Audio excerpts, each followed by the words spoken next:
শিক্ষা দপ্তরে যেখানে প্রায় 20,000 পোস্ট খালি, আমাদের ডিওয়াইএফ এর ছেলে মেয়েরা, যদিও এটা ডিওয়াইএফ এর তাদের তৈরি করা পরিসংখ্যান না, যে গত কদিন আগে বাজেট সেশনে মন্ত্রীরা উত্তর দিয়েছেন বিধানসভাতে বিভিন্ন দপ্তরে। এমনি আমরা এই ম্যান পাওয়ার ডিপার্টমেন্টকে তার কাছে উত্তর চাইলে বলে উত্তর সংগ্রহাধীন, এরা উত্তর দেয় না। কিন্তু আমাদের এমএলএরা খুব বুদ্ধি করে একটা একটা দপ্তর করে শূন্যপদ কত চেয়েছে এটা যোগ করে দেখা গেল 51,000-এর বেশি শূন্যপদ বেরিয়েছে। তারপরও 18-19টা ডিপার্টমেন্টের কোনো তথ্য আসেনি। সে 18-19টা দপ্তর থেকে যে তথ্য আসে এটা কোথায় গিয়ে দাঁড়াবে এটা অনুমান করতে একটু অনুমান করলেই যে আতঙ্ক ধরে যায় যে কত হাজার পোস্ট ভ্যাকান্সি।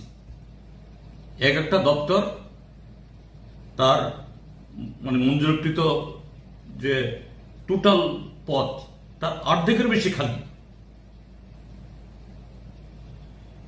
তো সেগুলো তো পূরণ হচ্ছে না। প্রায় 20,000 শিক্ষক শিক্ষিকার পোস্ট খালি, আজকে অফার বিল হয়েছে মতো 228টা। লজ্জা থাকা উচিত তাদের। ত্রিপুরাজ্যের মানুষের কাছে এই কথাগুলি বলার আগে 7 বার ভাবা উচিত যে এরকম যে অফার আবার মেলা, হাজার হাজার পোস্ট পাখি রেখে তুমি 228টা এই মরুভূমির মধ্যে একটু জল ছিটিয়ে দিয়ে আবার তুমি বলো বেলা। স্বচ্ছতা দাবি করছে, আগে জবাব দিক কি করে গ্রুপ ডি পোস্টে পশ্চিমবাংলা আসামের ছেলে মেয়েরা চাকরি পায়, কি করে পিআরটিসি যাদের থাকে না পশ্চিমবাংলার ছেলে মেয়েরা, এদের তো পিআরটিসি নেই স্বাভাবিকভাবেই। তার মানে এটা কি? এটা জাল পিআরটিসি। এবং কদিন আগে এই সামাজিক মাধ্যমে পত্রিকাতে বেরিয়েছে কমলপুরে শাসক দলেরই নগর পঞ্চায়েতের সদস্যা কদিন আগেও বিজেপির পতাকা নিয়ে হেঁটেছেন। সে ভদ্রমহিলা কবে ইন্টারভিউ দিয়েছেন কেউ জানে না।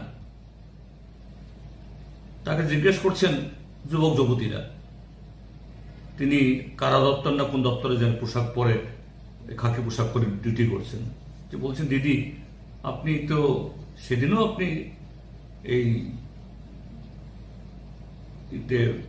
কি বলে নগর পঞ্চায়েতের সদস্যা না পঞ্চায়েতে জানি, আপনি কবে ইন্টারভিউ দিয়েছেন বলতে পারছেন না, কবে ট্রেনিং দিয়েছেন বলতে পারছেন, ট্রেনিং দিচ্ছেন। তো এর জবাব দিক।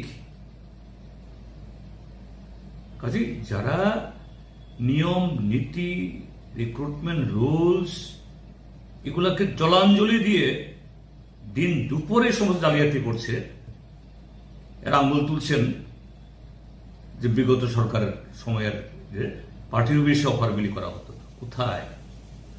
একটা এরকম উদাহরণ দিক, একটা ঘটনা বলুক। এভাবে করে মিথ্যা দিয়ে সত্যকে ঢাকা যায় না। মিথ্যা দিয়ে ত্রিপুরাজ্যের বেকার যুবকরা আজকে ফুসছে।